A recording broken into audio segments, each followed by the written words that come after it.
The peaceful morning at Lake Morrison started like any other day. The sun was just beginning to rise, painting the sky in soft shades of orange and pink. The only sounds came from birds waking up and the gentle splash of water against the old wooden dock.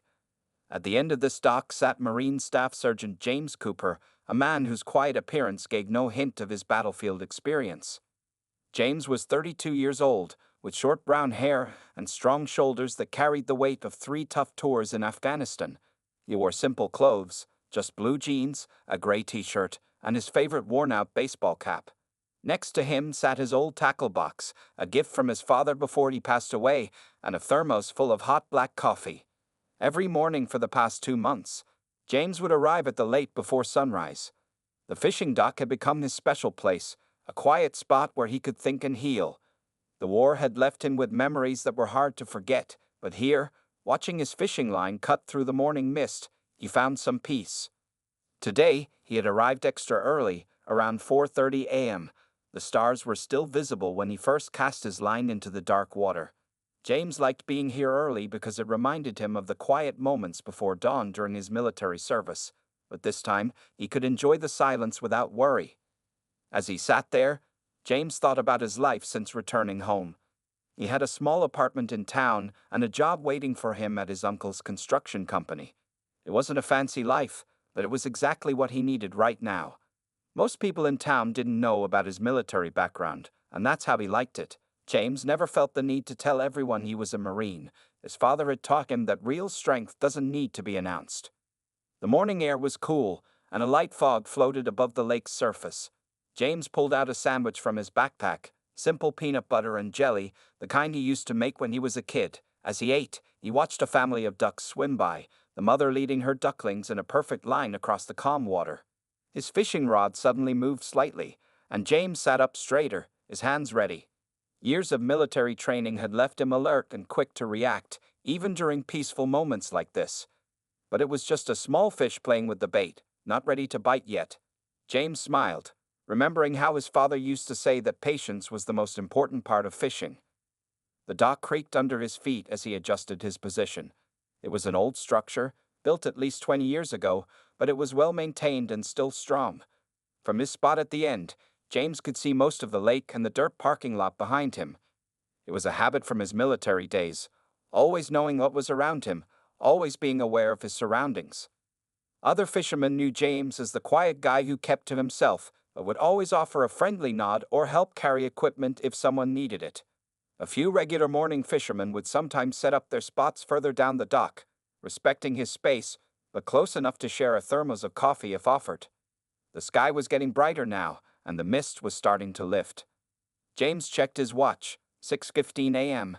Soon, more people would start arriving at the lake. Usually, it would be other fishermen or early morning joggers, people who appreciated the quiet start to their day just like him. What James didn't know was that this peaceful morning was about to change. The sound he heard in the distance wasn't the usual birdsong or gentle splash of water. It was something different, something that would soon break the tranquility of his morning sanctuary. But for now, in these last few moments of peace, James Cooper sat quietly at the end of his dock, his fishing line making small ripples in the calm water, unaware that his military training would soon be put to unexpected use. The peaceful morning shattered as the loud roar of motorcycle engines echoed across Lake Morrison. 5 motorcycles from the Dead Ravens MC thundered into the parking lot, their chrome pipes gleaming in the early morning light. The bikers had been drinking all night at their clubhouse, and now they were looking for more trouble to start their day. The group's leader, who everyone called Snake, was a big man with a thick beard and arms covered in tattoos. He stood about 6'3" and weighed close to 300 pounds. His black leather vest was covered with patches, showing how long he'd been with the Dead Ravens. Right now, his bloodshot eyes were focused on the lone figure sitting at the end of the dock. Well, what do we have here?" Snake's voice was rough from too many cigarettes and the whiskey he'd been drinking all night. The other 4 bikers laughed, spreading out behind their leader like a pack of wolves. They were all wearing their club colors, black leather vests with the Dead Ravens patch on the back. 2 of the bikers, twins named Razor and Spike, were newer members trying to prove themselves. They were both skinny but mean, with shaved heads and plenty of prison tattoos. Behind them stood Bear, a heavy-set man with a red beard, and lastly was Tommy the Kid Wilson, the youngest of the group at 25 years old. James Cooper heard them coming before he saw them. His military training had taught him to always be aware of his surroundings. He didn't turn around right away, but he could see their reflections in the lake's surface. 5 men, all of them wearing leather vests, and by the way they were walking, James could tell they were drunk. "Hey, old-timer," Snake called out, his boots making the wooden dock creak as he walked closer. "You're sitting in our fishing spot." The other bikers spread out along the dock, blocking any easy way to leave. They'd done this before to other fishermen, scaring them away just for fun. James still didn't turn around. He calmly reeled in his fishing line and said in a quiet, steady voice, "Last time I checked, this was a public dock. Plenty of room for everyone." His words were polite, but there was something in his tone that made Tommy the Kid feel uneasy. Snake didn't like this answer.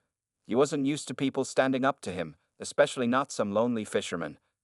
"Maybe you didn't hear me right," Snake growled, moving closer. The morning mist swirled around his boots as he walked. "This is our spot. Has been for years. So pack up your stuff and get lost." Now James slowly stood up. He wasn't as big as Snake, but there was something about the way he moved that seemed different. It was smooth and controlled, like a cat getting ready to pounce. His eyes, when he finally turned to face them, were calm but alert, scanning each biker quickly. The twins, Razor and Spike, moved to either side of James, thinking they were being clever by surrounding him. Bear stayed near the middle of the dock, his hand resting near the knife he kept in his pocket. Tommy hung back, watching everything with growing worry. Something about this fisherman didn't seem right to him. "Boys," James said calmly, "I don't want any trouble. It's a nice morning, the fish are biting, and there's plenty of space for everyone to fish." He started packing up his tackle box, but he wasn't rushing. Every movement was careful and planned.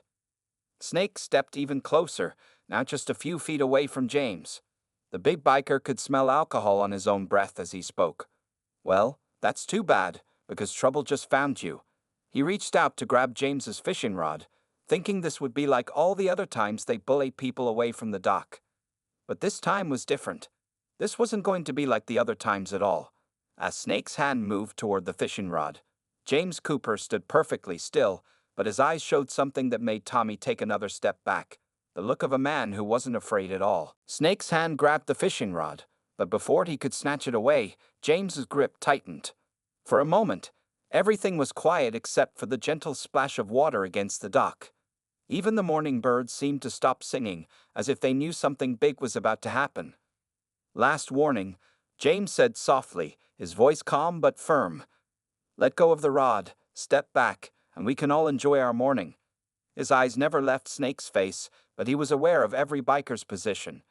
The twins were still on either side of him. Bear was 15 feet back with his hand on his hidden knife, and Tommy had moved even further away.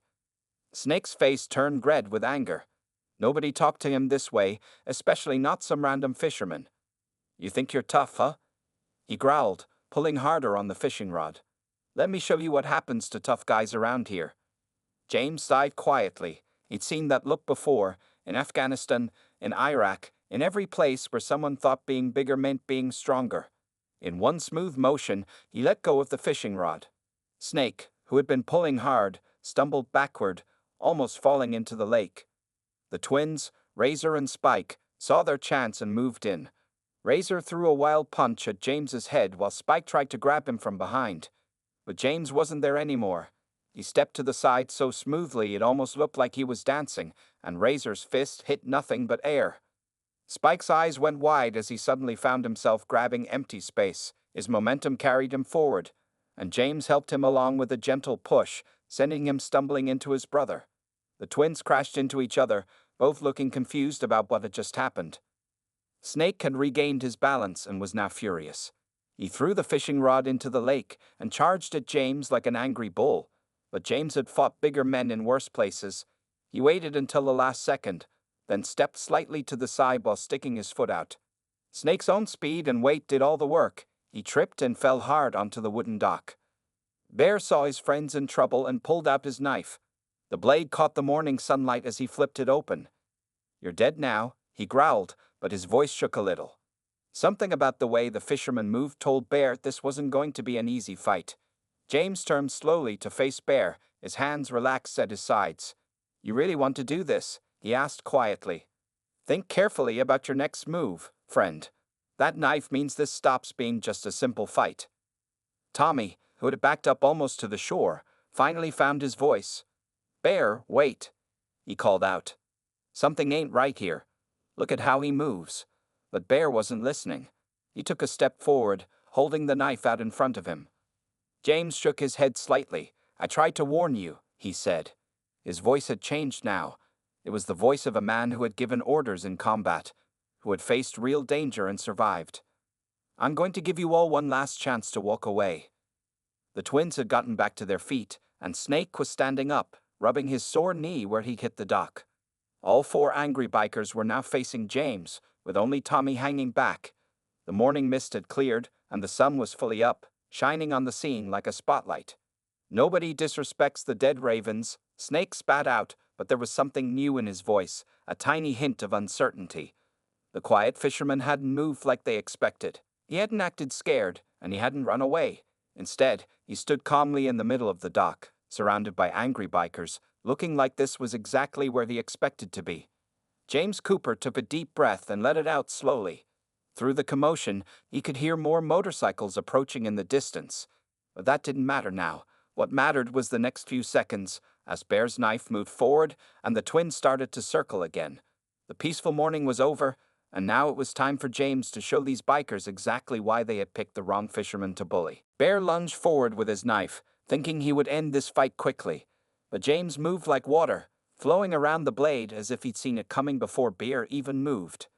In one smooth motion, James grabbed Bear's wrist, twisted it slightly, and the knife fell harmlessly onto the dock.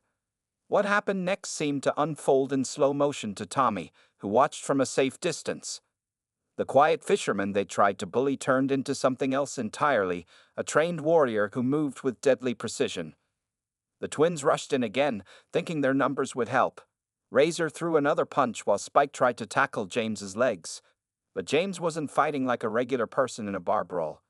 He was fighting like someone who had trained for years, who had been in real combat situations. "I got him," Spike yelled as he dove for James's feet, but James simply stepped aside, letting Spike crash into Bear instead.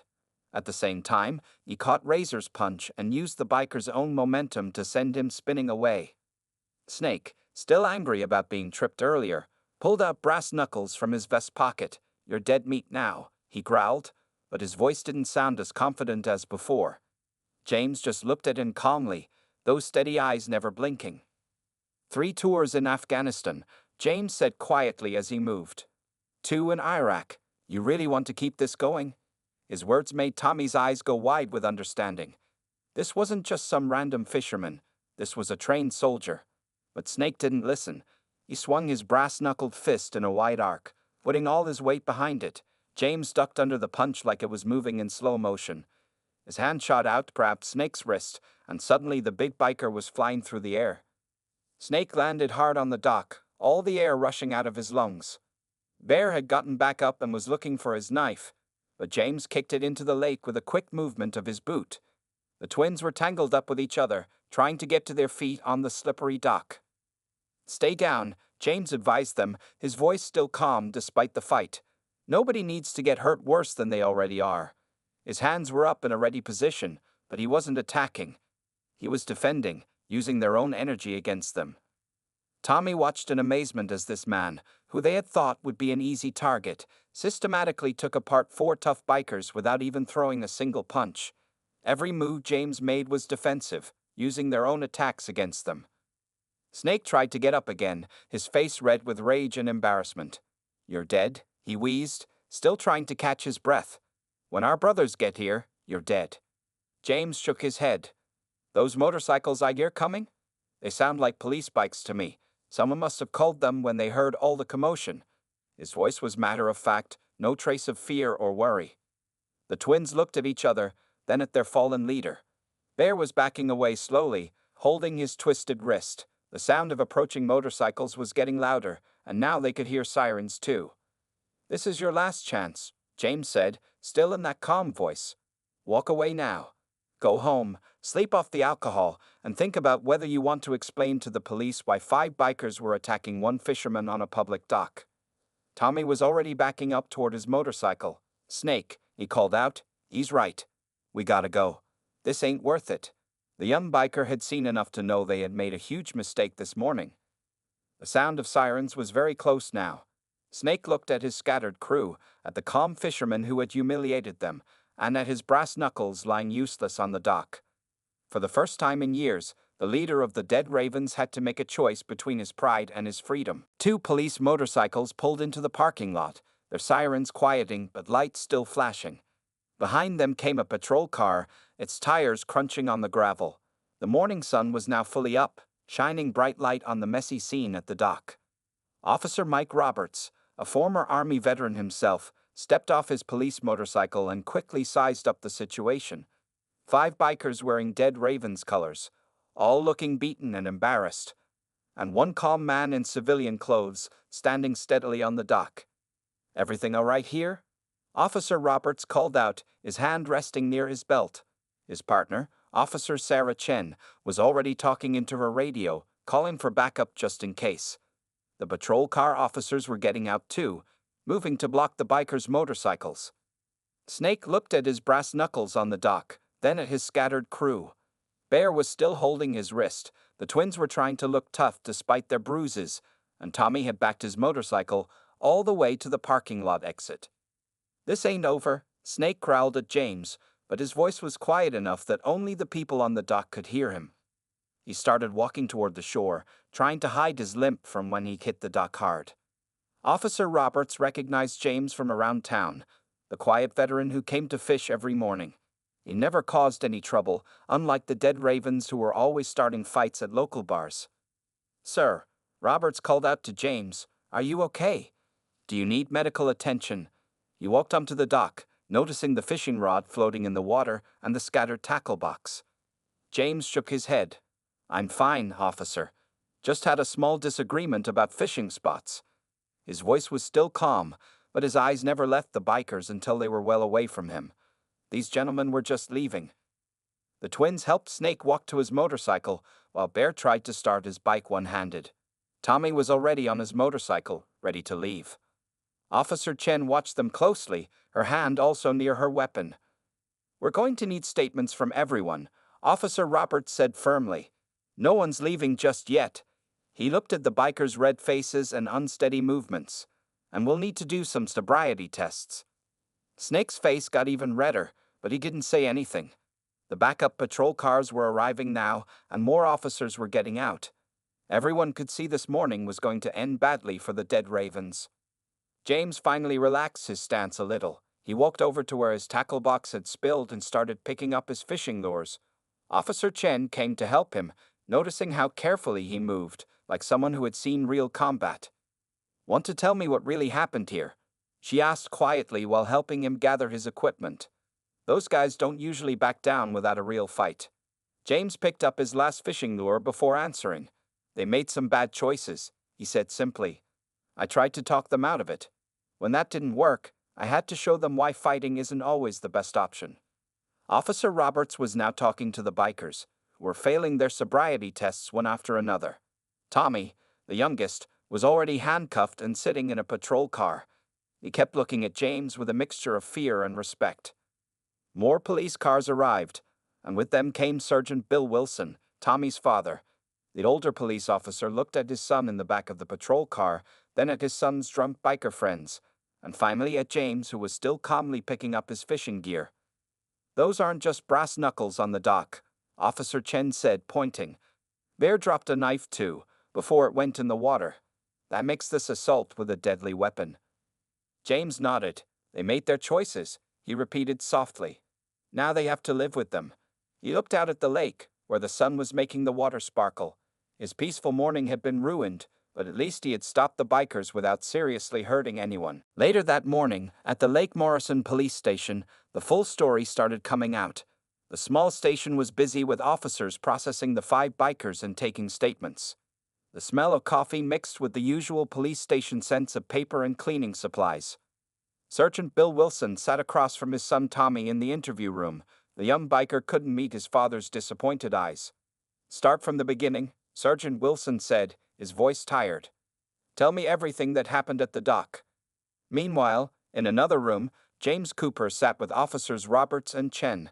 His coffee was untouched as he calmly explained what had happened. "I tried to talk them down," he said. "Used every peaceful option before it got physical." Officer Chen was taking notes while Officer Roberts nodded in understanding. As a fellow veteran, he knew exactly what James meant. "You showed remarkable restraint," Roberts said. "Most people would have started throwing punches right away." In the main holding area, Snake and the other bikers were sobering up. Bear's wrist wasn't broken, but the doctor said it was badly sprained. The twins, Razor and Spike, had bumps and bruises from crashing into each other. Snake's knee was swollen from his fall on the dock. "You realize how serious this is?" Officer Chen asked the bikers. "Drunk driving, assault with deadly weapons, threatening behavior, destruction of property." She held up the evidence bags containing Snake's brass knuckles and some pieces of James's broken fishing gear. Tommy's voice shook as he told his father everything. "Dad, that guy, he moved like nothing I've ever seen. Snake and the others, they thought he was just some random fisherman, but he was military or something. Special forces, maybe." Sergeant Wilson sighed. 3 tours in Afghanistan, 2 in Iraq. Marine Staff Sergeant James Cooper. He's been coming home to fish at that dock every morning since he got back. He looked at his son hard. "You boys picked a fight with the wrong person." In the station's front office, James was finishing his statement. "I don't want to press charges," he said quietly, surprising the officers. "But I would like my fishing rod replaced. It was a gift from my father." Officer Roberts raised his eyebrows. "Sir, they attacked you with weapons. You'd have every right to press serious charges. They could go to jail for this." James shook his head. "Sometimes people need a second chance to make better choices." He looked out the office window at the bright morning sun. "But I would like them to understand what could have happened." Sergeant Wilson had an idea. He walked into the main holding area where the bikers were sitting. "Gentlemen," he said firmly, "Staff Sergeant Cooper has decided not to press the most serious charges." The bikers looked up in surprise. "However," Wilson continued, "you're all still facing drunk driving charges. But I have a proposition for you." He looked each biker in the eye. "The VA hospital downtown needs volunteers. Veterans there who could use some help. 3 months of volunteer work might convince the judge to be lenient." In the interview room, Tommy was still talking. "Dad, when Snake pulled out the brass knuckles, that guy didn't even flinch. He just moved like water. None of us could touch him." Officer Chen brought James a fresh cup of coffee. "The surgeon's offering them a deal," she explained. "Community service at the VA hospital instead of jail time. Your choice if you want to accept that." James took the coffee this time. "That's fair," he said. "Maybe they'll learn something." He stood up, ready to leave. "Is there anything else you need from me?" Outside the police station, the morning had turned into a beautiful day. James walked to his truck, thinking about getting a new fishing rod. Behind him, he could hear Sergeant Wilson explaining the deal to the bikers. "One more thing," James said, turning back to Officer Roberts. "Make sure they understand. Next time they want to fish at the dock, all they have to do is ask politely. There's always room for more fishermen." He smiled slightly. "As long as they stay sober and leave their weapons at home." 1 month later, the VA hospital's volunteer coordinator, Sarah Martinez, watched with amazement as 5 members of the Dead Ravens MC helped wheelchair-bound veterans in the hospital garden. The morning sun was warm, and the sound of friendly conversation filled the air. Snake, his leather vest now featuring a small American flag pin, was carefully helping an elderly Vietnam veteran trim rose bushes. The old soldier was teaching him about different types of flowers, and Snake was actually taking notes in a small notebook he kept in his pocket. "Never thought I'd enjoy gardening," Snake admitted to the veteran. "My grandfather used to have a garden, but I was too busy being tough to learn from him." The old soldier nodded knowingly, showing Snake how to properly cut the stems. Bear, his wrist now fully healed, was pushing a Korean War veteran's wheelchair through the garden paths. The old veteran was telling stories about his time in service, and Bear listened with genuine interest. His usual angry expression had softened over the past weeks. The twins, Razor and Spike, were helping set up chairs for the morning's outdoor physical therapy session. They worked efficiently together, joking with the veterans instead of trying to intimidate them like they used to do with everyone else. Tommy was inside the hospital, organizing the recreation room where veterans gathered to play cards and watch TV. His father, Sergeant Wilson, stopped by regularly to check on the bikers' progress, but he didn't need to worry anymore. Something had changed in all of them. "It's remarkable," Sarah said to her assistant. "When the judge first sent them here, I thought we'd have nothing but trouble. Now they're some of our best volunteers." She watched as Snake carefully placed cut roses in a vase for the hospital entrance. At the front desk, an older man in a Marine Corps cap was signing in as a new volunteer. James Cooper had started coming to the VA hospital too, not because he had to, but because he wanted to help. He nodded at Tommy, who was walking past with a stack of board games. "Staff Sergeant," Tommy said respectfully.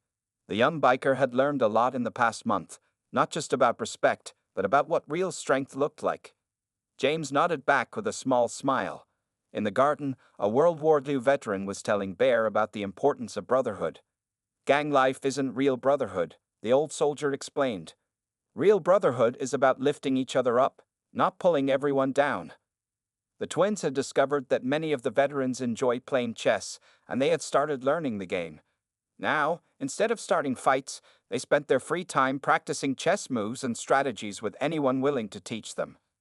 Snake found James in the recreation room later that morning. The big biker stood awkwardly for a moment before speaking. "Staff Sergeant Cooper," he said, his voice different from that angry morning at the dock. "Got something for you." He pulled out a carefully wrapped package. Inside was a fishing rod, the exact same model as the one that had ended up in the lake. "Saved up from my construction job," Snake explained. "Wanted to make it right." James inspected the rod carefully. "Thank you," he said simply. "Would you like to learn how to use it?" Snake's eyes widened in surprise at the offer. "Really?" Snake asked. "After what we did?" He looked down at his boots, embarrassed by the memory of that morning. James smiled slightly. "Tomorrow morning, 5 a.m., the fish bite best at dawn." He looked at the other bikers who had gathered around. "All of you are welcome. The dock's big enough for everyone." Sarah watched this exchange from her office window, amazed at how things had turned out. The tough bikers had learned about real strength from the veterans they were supposed to be helping. They had found something they were missing: purpose, respect, and true brotherhood. Later that afternoon, as the bikers were finishing their volunteer hours, an announcement came over the hospital speakers. The annual Veterans Day celebration needed volunteers to help organize it. Before Sarah could even ask, all 5 members of the Dead Ravens MC had signed up. 6 months after the incident at the dock, Lake Morrison looked different in the crisp fall morning. The trees around the lake wore autumn colors, and the water was mirror-smooth in the early dawn light. At the familiar wooden dock, something unusual was happening. 6 motorcycles were parked neatly in the lot, but they weren't there to cause trouble. Snake, Bear, the twins, and Tommy were setting up fishing chairs alongside James Cooper. Each had their own fishing rod now, and they knew how to use them properly. "Water's perfect this morning," James said quietly, checking his line. Next to him, Snake nodded in agreement. The big biker had changed over the past months. He'd lost some weight, quit drinking, and even started mentoring troubled teens at the VA hospital's youth program. Bear was showing Tommy how to tie a special knot he'd learned from one of the Korean War veterans. The twins were carefully arranging their tackle boxes, birthday gifts from their grandmother after she heard about their volunteer work at the hospital. "You boys ready for the Veterans Day celebration next week?" James asked, casting his line smoothly into the lake. The Dead Ravens MC had become key organizers for the event, transforming it from a small gathering into a major community celebration.